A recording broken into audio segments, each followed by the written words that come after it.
2 ಲಕ್ಷ ಹಣ ಕೊಟ್ಟ ಸಿದ್ದುಗೆ ಛೀಮಾರಿ ದುಡ್ಡು ಬೇಡ ಶಾಂತಿ ಬೇಕು ಅಂತ ಮಹಿಳೆ ಆಕ್ರೋಶ ವ್ಯಕ್ತಪಡಿಸಿದ್ದು ಯಾಕೆ? ಸೈಲೆಂಟ್ ಆಗಿಯೇ ಡಿಕೆಶಿ ಕೊಟ್ಟ ತಿರುಗೇಟು ಹೇಗಿತ್ತು? ಸಿದ್ದರಾಮಯ್ಯ ಮಾಡಿದ ಆರೋಪವೇನು? ಈ ಎಲ್ಲಾ ಸುದ್ದಿಗಳನ್ನ ನೋಡೋಣ ಸಿದ್ದು ಸಿಡಿಮಿಡಿ ನ್ಯೂಸ್ ಎಕ್ಸ್‌ಪ್ರೆಸ್‌ನಲ್ಲಿ.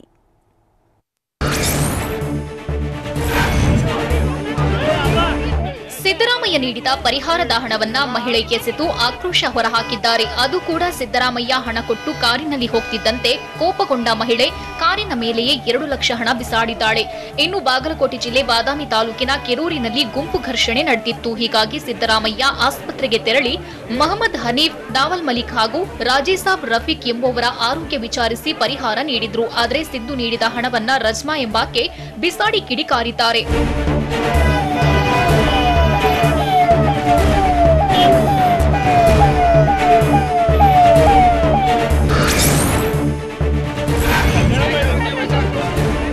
ಇನ್ನು ಈ ಮಹಿಳೆ ಎಷ್ಟು ನೊಂದು ಹೋಗಿದ್ದಾರೆ ಅಂದ್ರೆ ಸಿದ್ದರಾಮಯ್ಯ ಹಣ ಕೊಡ್ತಿದ್ದಂತೆ ಆಕ್ರೋಶ ಹೊರಹಾಕಿದ್ದಾರೆ. ನಮ್ಗೆ ಹಣ ಬೇಡ, ನಮ್ಗೆ ಶಾಂತಿ ಬೇಕು ಅಂತ ಕೂಗಾಡಿದ್ದಾಳೆ. ಈ ವೇಳೆ ಕಾರಿನಲ್ಲಿ ಕೂತ್ಕೊಂಡ ಸಿದ್ದರಾಮಯ್ಯ ಮಹಿಳೆಯ ಕೈ ಹಿಡಿದು ಸಮಾಧಾನ ಮಾಡಿದ್ದಾರೆ. ಹೀಗಿದ್ರೂ ಸುಮ್ಮನಾಗದ ರಜ್ಮಾ ಎಂಬುವರು ಸಿದ್ದು ಕೊಟ್ಟ ಹಣವನ್ನ ಎಸೆದಿದ್ದಾರೆ. ಅದು ಕೂಡ ಹಣ ವಾಪಸ್ ಕೊಡೋಕೆ ಅಂತಲೇ ಕಾರನ್ನ ಹಿಂಬಾಲಿಸಿ 2 ಲಕ್ಷ ಹಣವನ್ನ ಎಸೆದಿದ್ದಾರೆ.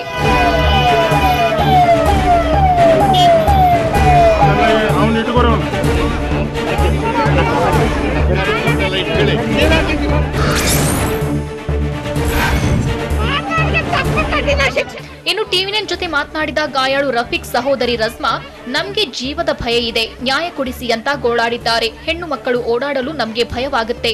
ಹಿಂದೂ ಮುಸ್ಲಿಂ ಎಂದು ನಾವು ಯಾವತ್ತೂ ಹೇಳಲ್ಲ.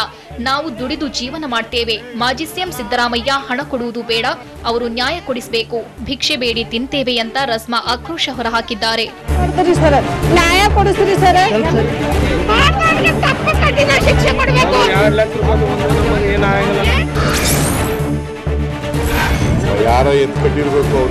ಮುಸ್ಲಿಂ ಮಹಿಳೆ ಪರಿಹಾರದ ಹಣ ಬಿಸಾಕಿದ ವಿಚಾರಕ್ಕೆ ಸಂಬಂಧಿಸಿದಂತೆ ಬಾಗಲಕೋಟೆಯಲ್ಲಿ ಮಾಜಿ ಸಿಎಂ ಸಿದ್ದರಾಮಯ್ಯ ಪ್ರತಿಕ್ರಿಯೆ ನೀಡಿದ್ದಾರೆ. ಆ ಮಹಿಳೆಯನ್ನ ಯಾರೋ ಎತ್ತಿ ಕಟ್ಟಿರಬೇಕು. ಮಾನವೀಯತೆ ದೃಷ್ಟಿಯಿಂದ ಅವರಿಗೆ ನಾನು ಹಣ ಕೊಟ್ಟಿದ್ದೆ. ಮೃತಪಟ್ಟವರ ಕುಟುಂಬಸ್ಥರಿಗೂ ಪರಿಹಾರ ಕೊಡ್ತೇವೆ. ಹಾಗಾದ್ರೆ ಮೃತಪಟ್ಟವರು ಎದ್ದು ಬರ್ತಾರಾ ಅಂತ ಸಿದ್ದರಾಮಯ್ಯ ಗುಡುಗಿದ್ದಾರೆ.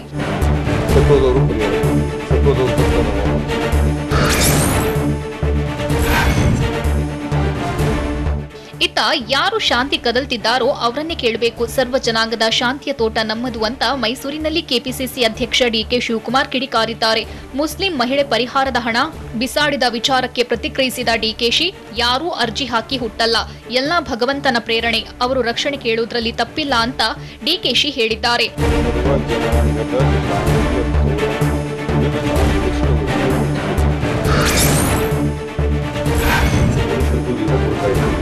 ಇನ್ನು ಬಾಗಲಕೋಟೆಯ ಕೆರೂರು ಗ್ರಾಮದಲ್ಲಿ ಘರ್ಷಣೆ ಪ್ರಕರಣಕ್ಕೆ ಸಂಬಂಧಿಸಿದಂತೆ ಗಾಯಾಳು ಗೋಪಾಲ ಎಂಬಾತನ ಆರೋಗ್ಯವನ್ನು ಮಾಜಿ ಸಿಎಂ ಸಿದ್ದರಾಮಯ್ಯ ವಿಚಾರಿಸಿದ್ರು. ಮಿರ್ಜಿ ಆಸ್ಪತ್ರೆಗೆ ಭೇಟಿ ಕೊಟ್ಟು ಗಾಯಾಳು ಗೋಪಾಲ ಕುಟುಂಬಸ್ಥರಿಗೂ 50,000 ಪರಿಹಾರ ನೀಡಿದ್ರು. ಸಿದ್ದು ಹಣ ನೀಡುವ ವೇಳೆ ಗೋಪಾಲ ಕುಟುಂಬಸ್ಥರು ಕೂಡ ನಿರಾಕರಿಸಿದ್ರು. ಆದರೆ ಸಿದ್ದರಾಮಯ್ಯ ಒತ್ತಾಯ ಮಾಡಿ ಪರಿಹಾರದ ಹಣ ಕೊಟ್ಟಿದ್ರು.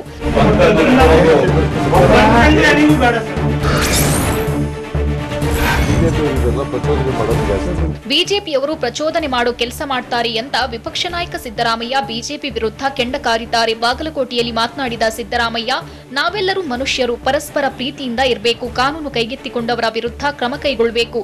ಕಾನೂನು ಎಲ್ಲರಿಗೂ ಒಂದೇ, ತಪ್ಪಿತಸ್ಥರಿಗೆ ಶಿಕ್ಷೆ ಆಗಬೇಕು ಅಂತ ಸಿದ್ದರಾಮಯ್ಯ ಗುಡುಗಿದ್ದಾರೆ.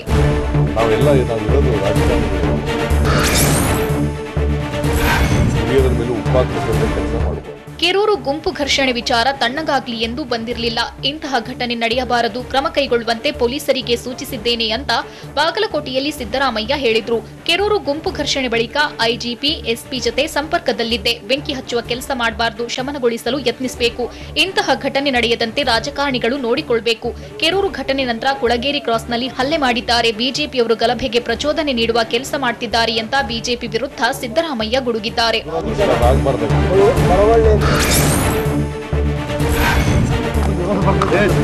ಇನ್ನು ಸಿದ್ದರಾಮೋತ್ಸವ ಬಗ್ಗೆ ಪ್ರಶ್ನೆ ಕೇಳಿದ್ದಕ್ಕೆ ಬಾಗಲಕೋಟೆಯಲ್ಲಿ ವಿಪಕ್ಷ ನಾಯಕ ಸಿದ್ದರಾಮಯ್ಯ ಸಿಡಿಮಿಡಿಗೊಂಡಿದ್ದಾರೆ. ಸಿದ್ದರಾಮೋತ್ಸವ ಅಲ್ಲ, ಅಮೃತೋತ್ಸವ ಅದು. 75 ವರ್ಷ ತುಂಬಿರೋದಕ್ಕೆ ಅಮೃತೋತ್ಸವ ಆಚರಣೆ ಮಾಡಲಾಗ್ತಿದೆ. ಆ ಅಮೃತೋತ್ಸವ ಮಾಡ್ತಿರೋದು ನನಗೆ. ಬಿಜೆಪಿಯವರು ಹೇಳಿದ್ರೆ ಅವರೇನು ಮಾಡ್ತಿದ್ದಾರಾ ಅಂತ ಬಾಗಲಕೋಟೆಯಲ್ಲಿ ಸಿದ್ದರಾಮಯ್ಯ ಕಿಡಿಕಾರಿದ್ದಾರೆ.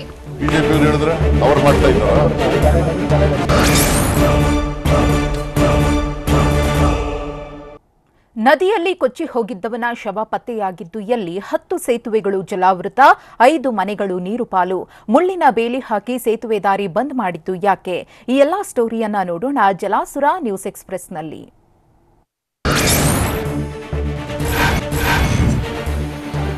ಮಹಾರಾಷ್ಟ್ರ ಘಟ್ಟ ಪ್ರದೇಶದಲ್ಲಿ ಭಾರೀ ಮಳೆಯಾಗುತ್ತಿರುವುದರಿಂದ ವೈದಗಂಗಾ, ದೂದ್ಗಂಗಾ, ಪಂಚಗಂಗಾ ಉಪನದಿಗಳಿಂದ ಕೃಷ್ಣಾ ನದಿ ತುಂಬಿ ಹರಿಯುತ್ತಿದೆ. ಇದರಿಂದ ಚಿಕ್ಕೋಡಿ ಉಪವಿಭಾಗದ 10 ಕೆಳ ಹಂತದ ಸೇತುವೆಗಳು ಜಲಾವೃತವಾಗಿವೆ. ಕೃಷ್ಣಾ ನದಿಗೆ ಅಡ್ಡಲಾಗಿ ನಿರ್ಮಿಸಿರುವ ಚಿಂಚಲಿ ರಾಯಬಾಗ ಸೇತುವೆಯು ಜಲಾವೃತವಾಗಿದೆ. ಸ್ಥಳೀಯರ ಸಂಚಾರಕ್ಕೆ ಅನಾನುಕೂಲವಾಗಿದೆ.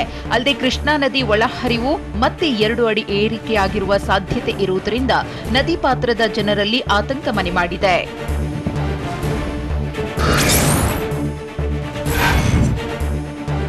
ಬೆಳಗಾವಿ ನಗರದಲ್ಲಿ ಬಳ್ಳಾರಿ ನಾಲಾ ನೀರಿನಿಂದ 5 ಮನೆಗಳು ಜಲಾವೃತವಾಗಿವೆ. ಬೆಳಗಾವಿ ಹೊರವಲಯದ ಧಾಮಣೆ ಬಳಿ ಜಮೀನಿನಲ್ಲಿ ಕಟ್ಟಿಕೊಂಡಿದ್ದ ಮನೆ ಸುತ್ತ ನೀರು ತುಂಬಿಕೊಂಡಿದೆ. ಮೊದಲ 2ನೇ ಮಹಡಿಯಲ್ಲಿ ಕುಟುಂಬಸ್ಥರು ವಾಸಿಸುತ್ತಿದ್ದು ಮನೆಯಿಂದ ಹೊರಗೆ ಬರಲಾಗದ ಪರಿಸ್ಥಿತಿ ನಿರ್ಮಾಣವಾಗಿದೆ. ಜಮೀನಿಗೂ ನೀರು ನುಗ್ಗಿ ಬೆಳೆದಿದ್ದ ತರಕಾರಿ ಸಂಪೂರ್ಣ ನಾಶವಾಗಿದೆ.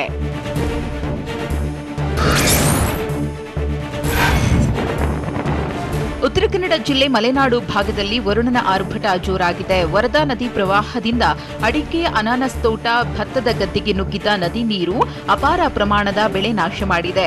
ಶಿರಸಿ ತಾಲೂಕಿನ ಬಾಸಿ ಗ್ರಾಮ ಪಂಚಾಯಿತಿ ವ್ಯಾಪ್ತಿಯ ಮೊಗ್ಗಳ್ಳಿಯಲ್ಲಿ ನದಿಯಿಂದ ಪ್ರವಾಹ ಉಂಟಾಗಿ ಜಮೀನುಗಳಿಗೆ ನೀರು ನುಗ್ಗಿದೆ.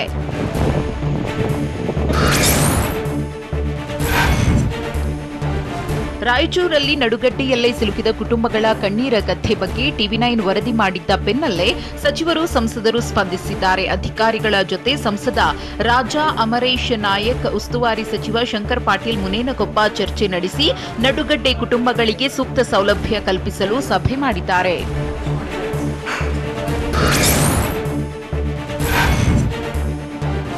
ರಾಯಚೂರಲ್ಲಿ ನಡುಗಡ್ಡೆಯಲ್ಲಿ ಸಿಲುಕಿದವರ ಸ್ಥಳಾಂತರಕ್ಕೆ ಕ್ರಮ ವಹಿಸಲಾಗಿದ್ದು, ಸ್ಥಳಾಂತರ ಪುನರ್ವಸತಿ ಯೋಜನೆಯಲ್ಲಿ ಶಿಫ್ಟಿಂಗಿಗೆ ಸರ್ಕಾರ ಮುಂದಾಗಿದೆ. ಜಮೀನು ಬೇಕೇ ಬೇಕು ಅನ್ನೋ ಸಂತ್ರಸ್ತರ ಬೇಡಿಕೆ ವಿಚಾರಕ್ಕೆ ಮನೆ ಜೊತೆಯಲ್ಲೇ ಜಮೀನು ಕೊಡಿಸುವ ಕುರಿತು ಚರ್ಚೆ ನಡೆಸಲಾಗಿದೆ. ಈ ಬಗ್ಗೆ ಸರ್ಕಾರ ಮತ್ತು ಡಿಸಿ ಜೊತೆ ಚರ್ಚಿಸಿ ಕ್ರಮ ವಹಿಸುತ್ತೇವೆ ಅಂತ ಟಿವಿ9ಗೆ ಸಂಸದ ರಾಜಾ ಅಮರೇಶ್ ನಾಯಕ್ ಮತ್ತು ಸಚಿವ ಮುನೇನಕೊಪ್ಪ ತಿಳಿಸಿದ್ದಾರೆ. ಅದನ್ನು ಪರಿಪೂರ್ಣ ಮಾಡಲಿಕ್ಕೆ ಸೂಚನೆ. ಭಾರೀ ಮಳೆಯಿಂದ ತುಂಗಭದ್ರಾ ಜಲಾಶಯ ತುಂಬಿದ್ದು ನೀರು ಬಿಡುಗಡೆ ಮಾಡಲಾಗಿದೆ. ಇದರಿಂದ ಕೊಪ್ಪಳ ತಾಲೂಕಿನ ಮುನಿರಾಬಾದ್ ಬಳಿಯ ಕಿರು ಸೇತುವೆ ಮುಳುಗಡೆಯಾಗಿದೆ. ಹೀಗಾಗಿ ಅಧಿಕಾರಿಗಳು ಮುಳ್ಳಿನ ಬೇಲಿ ಹಾಕಿ ಸೇತುವೆ ದಾರಿಯನ್ನ ಬಂದ್ ಮಾಡಿದ್ದಾರೆ. ಸೇತುವೆ ಬಂದ್ ಆಗಿದ್ದರಿಂದ ಸ್ಥಳೀಯರು ಪರದಾಡುವಂತಾಗಿದೆ.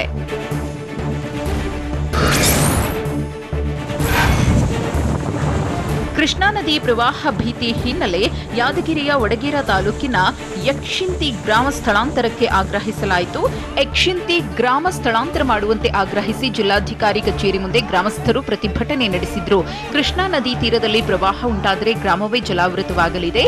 ಗ್ರಾಮ ಸ್ಥಳಾಂತರ ಮಾಡುವುದಾಗಿ ಬಿಎಸ್ವೈ ಭರವಸೆ ನೀಡಿದ್ರು. ಆದರೆ ಇದುವರೆಗೂ ಗ್ರಾಮ ಸ್ಥಳಾಂತರ ಮಾಡಿಲ್ಲ ಅಂತ ಆಕ್ರೋಶ ವ್ಯಕ್ತಪಡಿಸಿದ್ರು.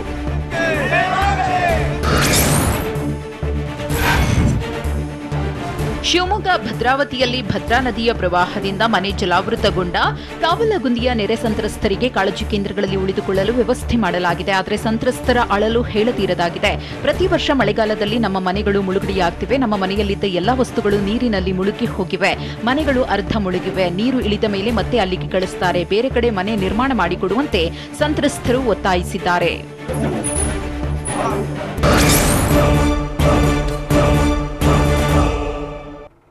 ಪೂಜೆ ಮಾಡಲು ನದಿಗಿಳಿದ ಅರ್ಚಕ ಕಣ್ಮರೆ. ನಂತರ ಆಗಿದ್ದೇನು? ರಾಜ್ಯಕ್ಕೆ ಕಾದಿದ್ದೀಯಾ ಮತ್ತಷ್ಟು ವರುಣನ ಹೊಡೆತ? ಮನೆ ಮೇಲೆ ಕುಸಿಯಿತು ಗುಡ್ಡ. 45 ಲಕ್ಷ ಖರ್ಚು ಮಾಡಿದ್ದ ಮಾಲೀಕನ ಕಣ್ಣೀರು. ಈ ಕುರಿತ ಸಂಪೂರ್ಣ ಮಾಹಿತಿ ರಣಮಳೆ ನ್ಯೂಸ್ ಎಕ್ಸ್‌ಪ್ರೆಸ್‌ನಲ್ಲಿ.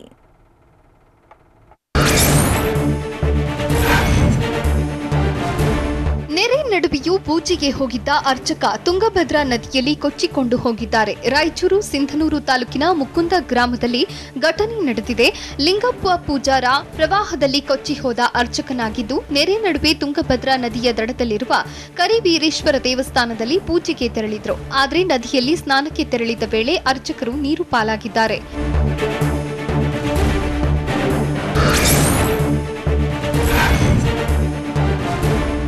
ಆಗಾಗ ಸ್ವಲ್ಪ ಬಿಸಿಲು ಬರ್ತಿದೆ, ನಾಳೆ ವರುಣನ ಅಬ್ಬರ ಕಡಿಮೆ ಆಗಬಹುದು ಅಂತ ಥಿಂಕ್ ಮಾಡ್ತಿರುವವರು ಈ ಸ್ಟೋರಿ ನೋಡಿ. ಯಾಕಂದ್ರೆ ಅರಬ್ಬಿ ಸಮುದ್ರದಲ್ಲಿ ಮೇಲ್ಮೈ ಸುಳಿಗಾಳಿ ಹಿನ್ನೆಲೆಯಲ್ಲಿ ರಾಜ್ಯದಲ್ಲಿ ಇನ್ನೂ 2 ದಿನ ಭಾರೀ ಮಳೆಯಾಗೋ ಸಾಧ್ಯತೆ ಇದೆ. ಗಾಳಿ ಸಹಿತ ಮಳೆಯಾಗುವ ಬಗ್ಗೆ ಹವಾಮಾನ ಇಲಾಖೆ ಎಚ್ಚರಿಕೆ ಕೊಟ್ಟಿದೆ. ಬೆಂಗಳೂರಿನಲ್ಲಿ ಮೋಡ ಕವಿದ ವಾತಾವರಣ ಇರಲಿದ್ದು ಕೆಲವೊಮ್ಮೆ ಭಾರೀ ಮಳೆಯಾಗುವ ಸಾಧ್ಯತೆ ಇದೆ.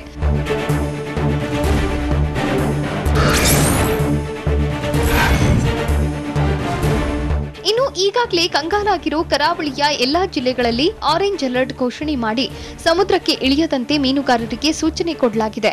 ಹೀಗೆ ದಕ್ಷಿಣ ಒಳನಾಡಿನಲ್ಲಿ ಇನ್ನು 2 ದಿನ ಮಳೆ ಆಗ್ತಿರೋದ್ರಿಂದ ದಕ್ಷಿಣ ಒಳನಾಡಿನಲ್ಲೂ ಆರೆಂಜ್ ಅಲರ್ಟ್ ನೀಡಿದ್ದಾರೆ. ಉತ್ತರ ಒಳನಾಡಿನಲ್ಲಿ ಯೆಲ್ಲೋ ಅಲರ್ಟ್ ಘೋಷಣೆ ಮಾಡಿದ್ರೆ ಬೆಳಗಾವಿ ಜಿಲ್ಲೆಯಲ್ಲಿ ಹೆಚ್ಚು ಮಳೆಯಾಗುವ ಸಾಧ್ಯತೆ ಇದೆ.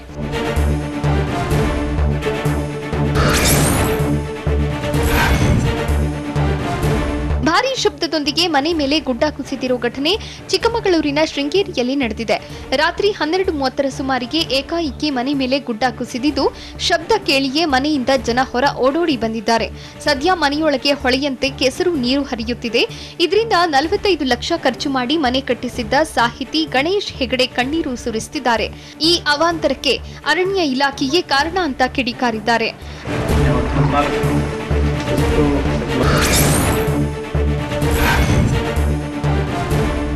ಮಳೆ ಹಾಗೂ ಬಿರುಗಾಳಿಗೆ ಮನೆಯ ಮೇಲ್ಚಾವಣಿ ಹಾರಿ ಹೋಗಿದೆ. ಚಿಕ್ಕಮಗಳೂರು ಜಿಲ್ಲೆಯ ಮೂಡಿಗೆರೆ ತಾಲೂಕಿನ ಹೆಬ್ಬರಗಿ ಗ್ರಾಮದಲ್ಲಿ ಘಟನೆ ನಡೆದಿದ್ದು ಮನೆ ಮಾಲೀಕ ಮಂಜುನಾಥ್ ಆತಂಕಗೊಂಡಿದ್ದಾರೆ.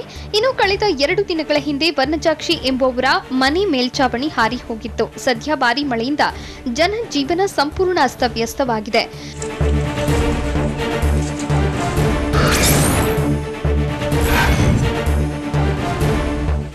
ಮಳೆರಾಯನ ಕಾಟ ಒಂದ್ ಕಡೆಯಾದ್ರೆ ಕೊಡಗಿನ ಜನತೆಗೆ ಭೂಕಂಪನದ ಭಯ ಮತ್ತಷ್ಟು ಹೆಚ್ಚಾಗಿದೆ. ಮಡಿಕೇರಿ ತಾಲೂಕಿನ ಚೆಂಬು ಹಾಗೂ ಪೆರಾಜೆ ಗೋನಡ್ಕ ವ್ಯಾಪ್ತಿಯಲ್ಲಿ ಕಂಪನದ ಅನುಭವವಾಗಿದೆ. ಬೆಳಗ್ಗೆ 10:10ಕ್ಕೆ ಭೂಮಿ ಕಂಪಿಸಿದ್ದು ಜನರು ಆತಂಕಗೊಂಡಿದ್ದಾರೆ. ಈಗಾಗಲೇ ಅದೆಷ್ಟೋ ಕಡೆ ಗುಡ್ಡ ಕುಸಿತವಾಗ್ತಿರೋ ಬೆನ್ನಲ್ಲೇ ಭೂಮಿ ಕಂಪನ ಆಗ್ತಿರೋದ್ರಿಂದ ಜನ ಆತಂಕಗೊಂಡಿದ್ದಾರೆ.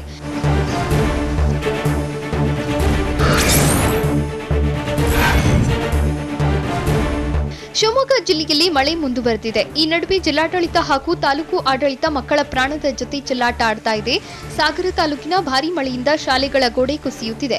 ಮತ್ತೊಂದು ಕಡೆ ತ್ಯಾಗರತಿ ಸಮೀಪದ ಲಾವಿಗೆರೆಯ ಸರ್ಕಾರಿ ಹಿರಿಯ ಪ್ರಾಥಮಿಕ ಶಾಲೆಯ ಒಳಗೆ ನೀರು ನುಗ್ಗಿದೆ. ಮತ್ತೊಂದು ಕಡೆ ನೀರು ಹರಿಯುತ್ತಿರುವ ಜಾಗದಲ್ಲೇ ಮಕ್ಕಳು ಶಾಲೆಗೆ ಬರ್ತಿದ್ದಾರೆ. ಇಲ್ಲಿನ ಶಾಲೆ ಮಕ್ಕಳು ಪ್ರತಿ ವರ್ಷ ಪರದಾಡ್ತಲೇ ಇದ್ದಾರೆ. ಹೀಗಿದ್ರೂ ಅಧಿಕಾರಿಗಳು ಶಾಲೆಗೆ ರಜೆನೂ ಕೊಡದೆ ಸಮಸ್ಯೆಗೆ ಬ್ರೇಕ್ ಕೂಡ ಹಾಕದೆ ನಿರ್ಲಕ್ಷ್ಯ ಮಾಡ್ತಿದ್ದಾರೆ.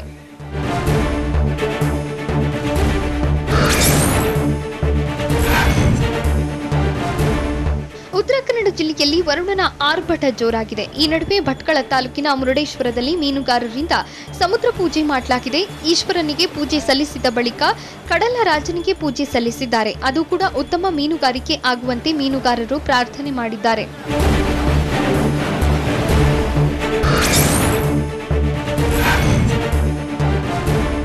ಇತ್ತ ರಾಯಚೂರಿನಲ್ಲೂ ಪ್ರವಾಹದ ಭೀತಿ ಹೆಚ್ಚಾಗಿದೆ. ಯಾಕಂದ್ರೆ ರಾಯಚೂರು ತಾಲೂಕಿನ ಬಿಚ್ಚಾಲಿಯ ರಾಯರ ಜಪದ ಕಟ್ಟೆ ಮುಳುಗಡೆಯಾಗಿದೆ. ಹೀಗಿದ್ರೂ ಆಳೆತ್ತರದ ಪ್ರವಾಹದ ಮಧ್ಯೆ ಪೂಜೆ ಪುನಸ್ಕಾರ ಮಾಡಲಾಗಿದೆ. ತುಂಗಭದ್ರಾ ಡ್ಯಾಂನಿಂದ ಅಪಾರ ನೀರು ಬಿಡುಗಡೆ ಮಾಡುತ್ತಿರುವುದರಿಂದ ಪ್ರವಾಹ ಎದುರಾಗಿದ್ದು ಅರ್ಚಕರು ಪ್ರವಾಹದಲ್ಲಿ ತೆರಳಿ ಪೂಜೆ ನೆರವೇರಿಸುತ್ತಿದ್ದಾರೆ.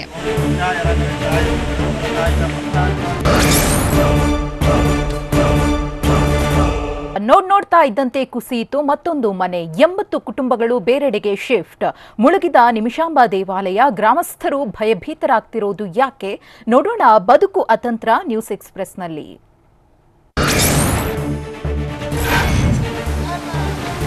ಮಂಗಳೂರಿನ ಬೈಕಂಪಾಡಿಯಲ್ಲಿ ಮತ್ತೊಂದು ಮನೆ ಸಮುದ್ರದ ಪಾಲಾಗಿದೆ. ದೊಡ್ಡ ದೊಡ್ಡ ಅಲೆಗಳ ಹೊಡೆತದಿಂದ ಮನೆಗೆ ಹಾನಿಯಾಗಿದ್ದು ನೋಡ್ತಾ ಇದ್ದಂತೆ ಮನೆ ಸಮುದ್ರಕ್ಕೆ ಕುಸಿದು ಬಿದ್ದಿದೆ. ಮನೆ ಕುಸಿಯುವ ದೃಶ್ಯ ಮೊಬೈಲ್ ಕ್ಯಾಮೆರಾದಲ್ಲಿ ಸೆರೆಯಾಗಿದೆ. ಇನ್ನು ನಿನ್ನೆ ಮೀನಕಳಿಯಲ್ಲಿ ಮನೆ ಹಾಗೂ ರಸ್ತೆ ಸಮುದ್ರದ ಪಾಲಾಗಿತ್ತು.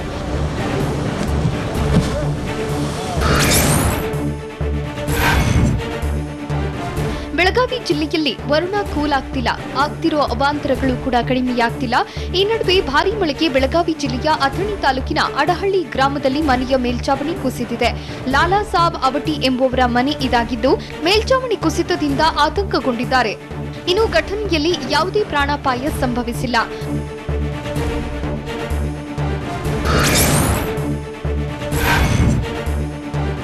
ಬೆಟ್ಟ ಕುಸಿಯುವ ಆತಂಕದ ಹಿನ್ನೆಲೆಯಲ್ಲಿ 80 ಕುಟುಂಬಗಳನ್ನು ಶಿಫ್ಟ್ ಮಾಡಲಾಗಿದೆ. ಕೊಡಗು ಜಿಲ್ಲೆಯ ವಿರಾಜಪೇಟೆ ನಗರದಲ್ಲಿರುವ ಅಯ್ಯಪ್ಪ ಬೆಟ್ಟದಲ್ಲಿ ವಾಸಿಸ್ತಾ ಇದ್ದ 80 ಕುಟುಂಬಗಳು ಅಪಾಯದ ಅಂಚಿನಲ್ಲಿದ್ರು. ಹೀಗಾಗಿ ಎಲ್ಲಾ 80 ಕುಟುಂಬಗಳನ್ನು ಕಾಳಜಿ ಕೇಂದ್ರಕ್ಕೆ ಸ್ಥಳಾಂತರಿಸಲಾಗಿದೆ. ಸದ್ಯ ಶಾಲೆಯ ಕಾಳಜಿ ಕೇಂದ್ರದಲ್ಲಿ 221 ಸಂತ್ರಸ್ತರಿಗೆ ಆಶ್ರಯ ನೀಡಲಾಗಿದೆ.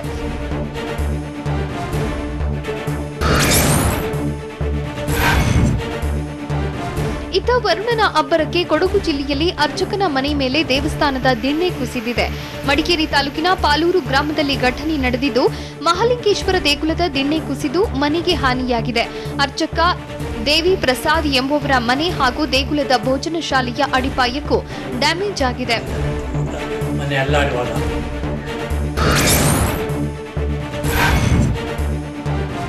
ಉಡುಪಿ ಜಿಲ್ಲೆಯಲ್ಲಿ ಮಳೆಯಿಂದ ಅಪಾರ ಪ್ರಮಾಣದ ಬೆಳೆ ಹಾನಿಯಾಗಿದೆ. ಬೈಂದೂರು ತಾಲೂಕಿನ ಸಾಲ್ಪುಡ ಸುತ್ತಮುತ್ತ 100 ಎಕರೆಯಲ್ಲಿ ಬೆಳೆದಿದ್ದ ಬೆಳೆ ನೀರು ಪಾಲಾಗಿದೆ. ಸದ್ಯ ಕೃಷಿ ಭೂಮಿಯಲ್ಲಿ ನೀರು ನಿಂತಿದ್ರಿಂದ ಬೆಳೆ ಕೊಳೆತು ಹೋಗುವ ಸಾಧ್ಯತೆ ಇದೆ. ಹೀಗಾಗಿ ಬೆಳೆ ಕಳೆದುಕೊಂಡಿರೋ ರೈತರು ಫುಲ್ ಆತಂಕಗೊಂಡಿದ್ದು ಸೂಕ್ತ ಪರಿಹಾರಕ್ಕಾಗಿ ಆಗ್ರಹಿಸುತ್ತಿದ್ದಾರೆ.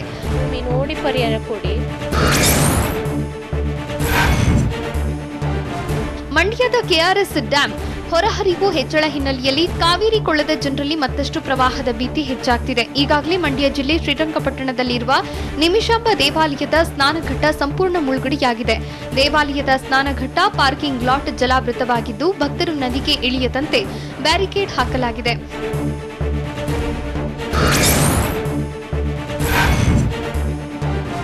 ಇತ್ತ ನದಿ ಪಾತ್ರದಲ್ಲಿ ಮಳೆ ಆರ್ಭಟ ಹಿನ್ನೆಲೆಯಲ್ಲಿ ತುಂಗಭದ್ರಾ ನದಿ ಅಪಾಯದ ಮಟ್ಟ ಮೀರಿ ಹರಿಯುತ್ತಿದೆ. ಇದರಿಂದ ಗದಗ ಜಿಲ್ಲೆಯ ಸಿಂಗಟಾಲೂರು ಬ್ಯಾರೇಜ್ ಸಂಪೂರ್ಣ ಭರ್ತಿಯಾಗಿದೆ. ಇಷ್ಟೇ ಅಲ್ಲ, ನದಿಯ ಒಳಹರಿವು ಪ್ರಮಾಣದಲ್ಲಿ ಭಾರಿ ಏರಿಕೆಯಾಗುವ ಸಾಧ್ಯತೆ ಇದೆ. ಹೀಗಾಗಿ ಸಿಂಗಟಾಲೂರು ಬ್ಯಾರೇಜ್ನಿಂದ 20 ಗೇಟ್ಗಳ ಮೂಲಕ 1,05,096 ಕ್ಯೂಸೆಕ್ ನೀರು ಬಿಡುಗಡೆ ಮಾಡಲಾಗಿದೆ.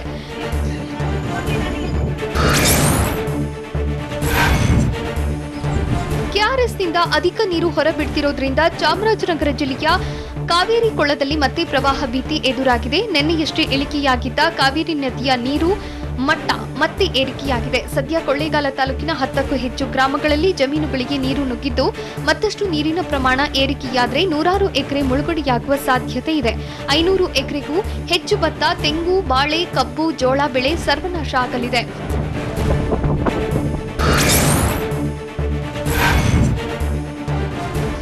ಹರಿಯುತ್ತಿರೋ ನೀರಿನಲ್ಲಿ ಜನ ಭರ್ಜರಿಯಾಗಿ ಮೀನು ಬೇಟೆಯಾಡಿದ್ದಾರೆ. ಹಾಸನ ಜಿಲ್ಲೆ ಸಕಲೇಶಪುರ ತಾಲೂಕಿನ ಮಠಸಾಗರ ಗ್ರಾಮದ ಬಳಿಯ ತೊರೆಯಲ್ಲಿ ಮೀನು ಹಿಡಿಯಲು ಜನ ಮುಗಿಬಿದ್ದಿದ್ರು. ಹೊಸ ನೀರಿನಲ್ಲಿ ಮೀನು ಹೆಚ್ಚಿನ ಪ್ರಮಾಣದಲ್ಲಿ ಸಿಗೋ ಹಿನ್ನೆಲೆಯಲ್ಲಿ ಬಿದಿರಿನ ಕಡ್ಡಿಗಳಿಂದ ಬಲೆ ಕಟ್ಟಿ ಮೀನು ಹಿಡಿದ್ರು. ವಿಶೇಷ ಅಂದ್ರೆ ಜನ ಬಗೆ ಬಗೆಯ ಬಲೆಗಳನ್ನು ಬಳಸಿ ಮೀನು ಹಿಡಿಯುವಲ್ಲಿ ಬ್ಯುಸಿಯಾಗಿದ್ರು.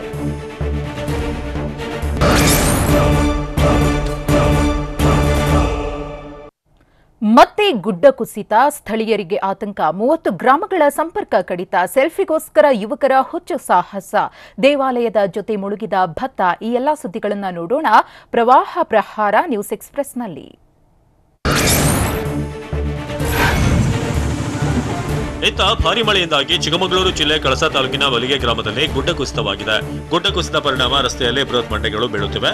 ಹೊರನಾಡು ಬಲಿಗೆ ಸಂಪರ್ಕಿಸುವಂತಹ ರಸ್ತೆ ಪಕ್ಕದಲ್ಲೂ ಕೂಡ ಭೂಕುಸಿತ ಆಗಿದ್ದು ಜನಜೀವನ ಸಂಪೂರ್ಣ ಅಸ್ತವ್ಯಸ್ತವಾಗಿದೆ. ರಸ್ತೆಯಲ್ಲಿ ಸಂಚರಿಸಲು ವಾಹನ ಸವಾರರು ಪರದಾಡ್ತಿದ್ದಾರೆ.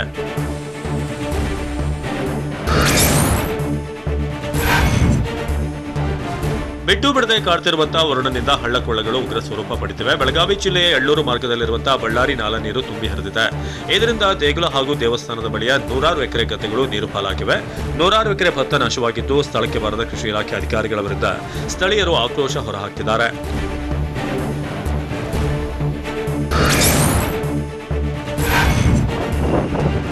ಮಹಾರಾಷ್ಟ್ರದ ಘಟ ಪ್ರದೇಶದಲ್ಲಿ ಭಾರಿ ಮಳೆ ಆಗ್ತಿರೋದ್ರಿಂದ ಕೃಷ್ಣಾ ನದಿಯಲ್ಲಿ 1,20,000ಕ್ಕೂ ಹೆಚ್ಚು ಕ್ಯೂಸೆಕ್ ನೀರು ಹರಿದು ಬರ್ತಾ ಇದೆ. ದೋದ್ಗಂಗಾ, ವೇದಗಂಗಾ ನದಿಗಳ ನೀರಿನ ಮಟ್ಟದಲ್ಲೂ ಕೂಡ ಏರಿಕೆಯಾಗಿದೆ. ನಿಪ್ಪಾಣಿ ತಾಲೂಕಿನ ಕಾರದಗ ಗ್ರಾಮದ ಬಂಗಾಲಿ ಬಾಬಾ ದೇವಸ್ಥಾನ ಮುಳುಗಡೆಯಾಗಿದೆ. ಖಾನಾಪುರ ತಾಲೂಕಿನ ಹೆಮ್ಮಡ್ಗ ಗ್ರಾಮ ಬಳಿ ಹಾಲತ್ರಿ ಹಳ್ಳದ ಸೇತುವೆಯನ್ನೇ ನುಗ್ಗಿದೆ. ಇದರಿಂದ ಖಾನಾಪುರ ಗೋವಾ ಸಂಪರ್ಕಿಸುವ ರಾಷ್ಟ್ರೀಯ ಹೆದ್ದಾರಿ 4 ಬಂದಾಗಿದ್ದು ಹೆಮ್ಮಡ್ಗ, ಶಿರೋಳಿ, ಕವಾಲಿ, ತೇಂಖಾವ, ಭೀಮಗಡ ಸೇರಿ 30 ಗ್ರಾಮಗಳ ಸಂಪರ್ಕ ಕಡಿತಗೊಂಡಿದೆ.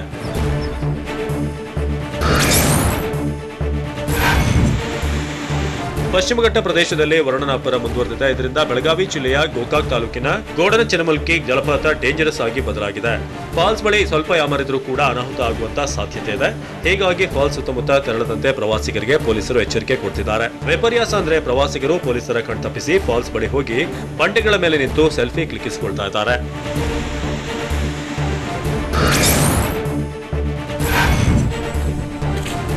ದಾವಣಗೆರೆಯಲ್ಲಿ ತುಂಗಭದ್ರಾ ನದಿ ಉಕ್ಕಿ ಹರಿಯುತ್ತಿದೆ. ತುಂಗಭದ್ರಾ ನದಿಯಲ್ಲಿ ನೀರು ಹೆಚ್ಚಿದ ಪರಿಣಾಮ ಉಕ್ಕಡಗಾತ್ರಿ ಫತೇಪುರ ರಸ್ತೆ ಸಂಚಾರ ಸ್ಥಗಿತವಾಗಿದೆ. ನಂದಿಗುಡಿ ಮಾರ್ಗವಾಗಿ ಹರಹರ ಮತ್ತಿ ದಾವಣಗೆರೆ ಹೋಗುವಂತ ಮಾರ್ಗದ ರಸ್ತೆ ಸಂಚಾರ ಬಂದಾಗಿದೆ. ಇದರಿಂದ ದಾವಣಗೆರೆ ಜಿಲ್ಲೆ ಹಾಗೂ ಹಾವೇರಿ ಜಿಲ್ಲೆಯ 10ಕ್ಕೂ ಹೆಚ್ಚು ಗ್ರಾಮಗಳ ಜನ ಪರದಾಡುವಂತಾಗಿದೆ. ನಿನ್ನೆಯಷ್ಟೇ ಶಿವಮೊಗ್ಗದ ಭದ್ರಾ ಡ್ಯಾಂನಿಂದ 1 ಲಕ್ಷ ಕ್ಯೂಸೆಕ್ ನೀರು ನದಿಗೆ ಬಿಡಲಾಗಿತ್ತು. ಇದರ ಪರಿಣಾಮ ಇಷ್ಟೆಲ್ಲ ತೊಂದರೆ ಆಗ್ತಾ ಇದೆ.